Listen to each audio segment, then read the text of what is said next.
I'm making one of my favorite recipes today, roast beef, and I am doing it low and slow, and it will be fall apart delicious. But my husband hates this recipe because there's no recipe. So I'm going to show you step by step in a video what I do. So you want to preheat your oven to 300 degrees Fahrenheit. So we're hitting roast at 300 and start. So the next step is to cut up a bunch of mushrooms. How much? Well, it's a really non-specific amount, so we're going with about that much. You can cut them however you like, thick slices, thin slices, you can chop them, dice them. It really doesn't matter. This is going to form the base of the gravy that's left over once your roast is done cooking. For the onions, you're going to want to take at least 2 large cooking onions and cut those into fairly thick rounds. We're going to be placing these underneath of the roast to keep it off of the bottom of the pot. Once you're done preparing the onions and mushrooms, you're going to set that aside while we get the beef ready. Alright, so the next step is putting together the rub for the roast, and it's pretty simple. There's some paprika, some thyme. This thyme is from our garden. We dehydrated it so that we could use it throughout the winter. Some fresh ground black pepper, some sumac, some smoked paprika, and salt. It's, again, super specific in the measurements. Woo, about that much thyme. Similar amount of oregano. Black pepper, don't be shy. Sumac.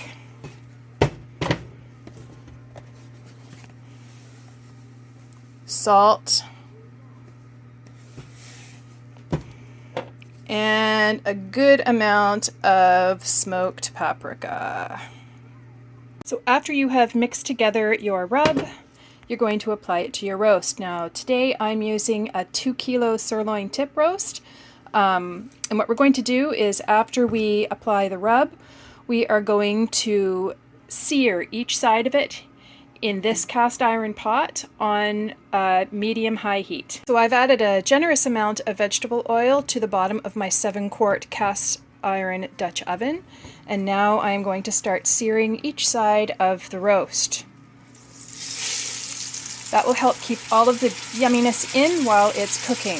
So now that I have seared the beef on all sides, I'm going to add the onions, or sorry, not the onions, pardon that. I'm adding the mushrooms to all of the yumminess that's in that pot right now. And we're just going to simmer those until they're a little bit soft, and then we're going to stack the onion rounds on top of them. So the mushrooms are looking pretty nice right now, and I'm going to start adding the onion rounds. And we're just going to lay those right up on top. They will cook as the beef cooks, so we're not worried about softening them at all right now. Their purpose is to keep the beef off the bottom of the pot. So now that the beef is in place, I've put the last little bit of remaining rub that I had on top of it, and we're going to add some stock. Today I am using this Campbell's one. It's a mushroom broth, but you can use beef broth. I've used chicken broth or vegetable broth. It really doesn't matter. Homemade broth is great if you have it. I am not sure if I have any at the moment, so I am grabbing a carton today. And you want to add that around the beef, but not on top of the beef,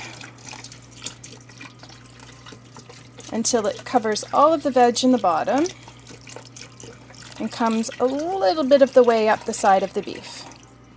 I find 1 carton in my 7-quart pot is about all that I need, so that's a 900 ml carton with the 2 kilo roast in a 7-quart pot. Now all that's left is to pop the pot into the oven, and we're going to do that at 300 for about 2.5 to 3 hours.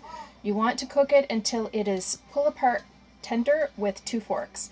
So it should shred the way that you would shred pulled pork. Alright, so I just took the roast out of the oven. It was in there for 2 hours and 45 minutes, and as you can see, it pulled apart easily with 2 forks. Now I will be removing the roast from the pot and using the remaining broth and onion and mushroom to make a gravy. Now sometimes when I'm doing this, I will take the onions and mushrooms and leave them in the liquid, and I will use a hand blender, a stick blender, just to pulverize it all and use that as my liquid for making the sauce or gravy. But tonight I'm actually doing the extra step of separating the liquid from the solids, and I will be discarding these. Actually, I won't be. I'll be putting these in the fridge to use for something else tomorrow. But I will only be using the liquid for making the gravy tonight. So I'm melting, I don't know, a little bit more than 2 tablespoons of butter in my saucepan.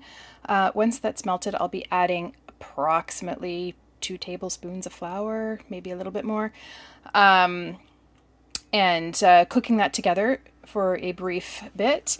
Then I will be slowly adding my liquid while whisking, and I will then simmer the sauce until it thickens.